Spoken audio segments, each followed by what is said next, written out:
let's have a quick chit chat, a come to Jesus type of moment about out here looking a fool because you're trying to get attention, but you really don't know what you're doing. And that's fine. We're supposed to be expressing personal style, but we're not supposed to be out here looking like a clown. Let's get into it. My name is Zorana. Just call me Z.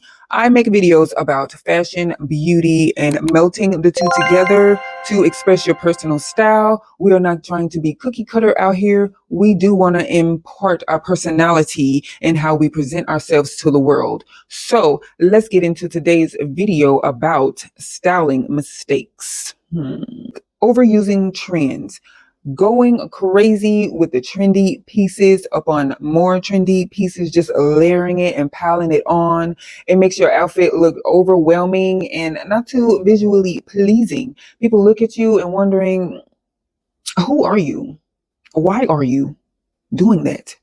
These trends and you just mash them all together. You look like a mess. Nothing's balanced. Nothing's giving you, nothing's giving, ooh, she is a fashion girl. It does not give that. It looks like you just want to be seen. What you want to do is balance out a trend with like classic basics or a more elevated quality basic with a trendy piece. You want to look fashion forward and not chaotic. You don't want to not look like yourself instead of looking like you're trying too hard. We don't want that. It's not cute. No one believes you when you wear these things. So figure out a really thoughtful way of wearing trends with items that you already have in your closet. This is a great way to always look like you, but have a little extra seasoning and razzle dazzle to your personal style. Mistake number 2 is ignoring proportions and not balancing them properly. Now, depending on your body type, you want to take an oversized piece and match it up with a slim fit, not tight, slim fit or regular fitted item. Let's say you have a big voluminous sweater, then match it up with a A-line skirt or a slim fit trouser or maybe even a mini skirt to give that balance. You want a yin and yang moment, not a what are you doing moment. Make sure that the items that you do purchase are tailored for your body. Now, these clothes roll off of an assembly line. We're not all shaped the same. You can have two different people wear the same size, but it fits one person nicely, but it doesn't look well made on the other person, and it's all because of portion. So tailoring is key. It's an extra step, it's an extra expense, but if you really are into your look and your fashions, it's worth it. If you get it tailored, you can keep it in your closet longer and wear it many seasons. And of course, that is where your cost per wear works into the equation. Now, I have been guilty of this. I have several pieces I need to get tailored. I just haven't gone to do it.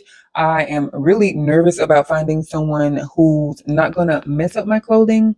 The place I used to go to doesn't exist anymore. It's hard finding a good tailor out there.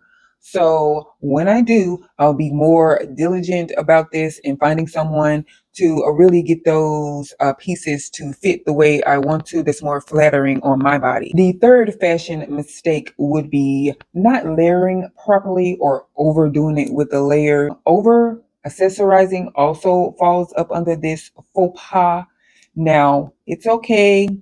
Wear your mock turtleneck and then put your button up over it and then your sweater.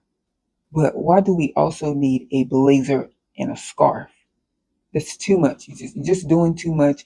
You look hot. You look restrained. You don't look comfy, cozy. You do not look chic. You do not look well put together. You truly have overshot the mark. So that you don't look awkward, just follow the basic guidelines. Have a base to your look if you're going to do layering. Have a slim fitting top with a slim fitting bottom to wear, like a skirt, mini skirt, a trouser, maybe even an oversized trouser to match the slim fitted top, and then layer it with a button up or a crew neck or v-neck sweater. You can scrunch up the sleeves on the sweater so that the fitted knit underneath can show on the arms to give a little interest. And then add on maybe an oversized long coat or a oversized blazer draped over the shoulders, and stop there. This way you come off looking very elegant and chic and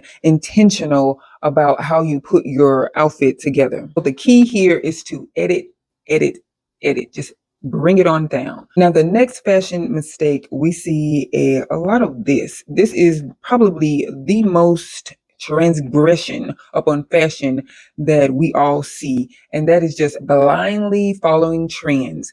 Just because something's a trend, people tend to feel like, oh, I have to get in on this. I don't want to seem like I'm not in the know, or I don't know what's happening in the fashion world. I have to show up for every single trend, and that's just not true. You do not. Not every single trend is going to fit in with your personal style. So be intentional with these trends. You can work them in a way, like I said, you want to always look like you. It's okay to refresh and give a little more seasoning to your wardrobe. Just jumping on every single trend really comes off inauthentic.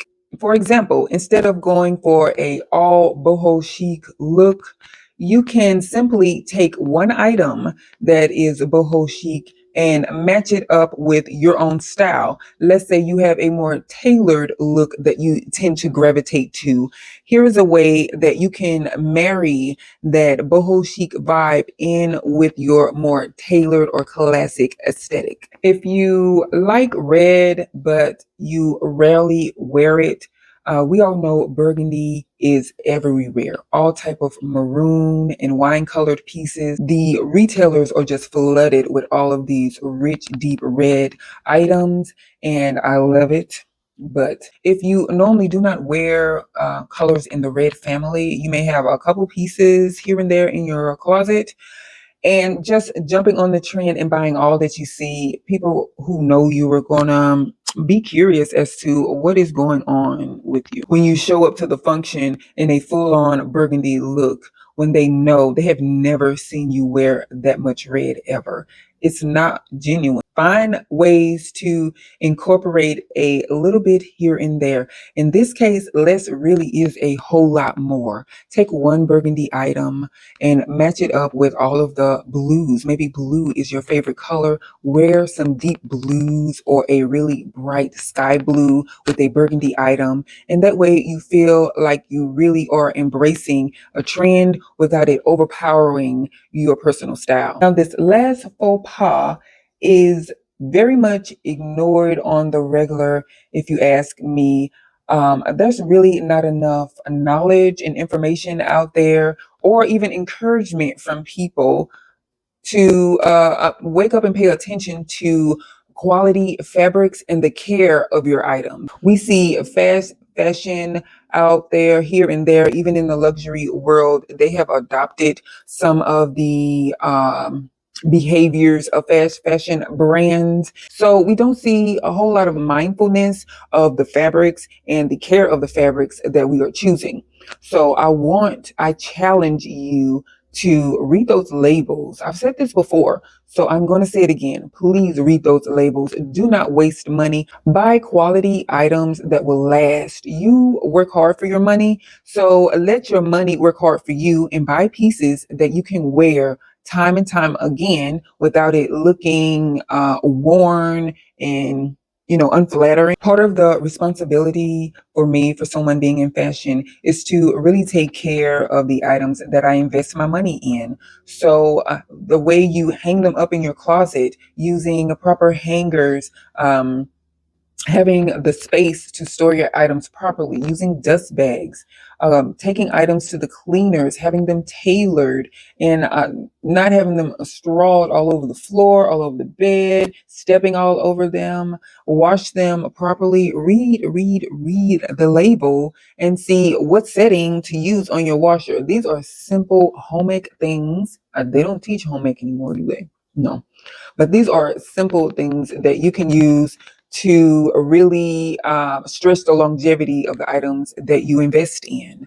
Go for quality, those natural fibers. Look for items that is at least mostly made from natural fiber. Take the time to educate yourself and really look at those things. We're not out here to throw money away. You do not want to keep buying the same item over again, because when you add that money up, you could have bought a really mid quality to a high quality item by now and could have worn it for years. So I encourage you to take a real hard look at these styling and fashion mistakes that we all are guilty of in one way or another. And I hope it helps you to reflect and shift towards a more thoughtful approach of styling your clothes. I really want to encourage you to prioritize individuality and be intentional with your styling. I believe that if you look good, you will absolutely feel good. There is something about being able to express yourself with your outer appearance and how you present yourself to the world. It embarks positivity and a little extra confidence in how you step out into the world. Leave a comment below if any of these mistakes that you may be guilty of. I told you mine. And until the next video, thank you for watching. Bye.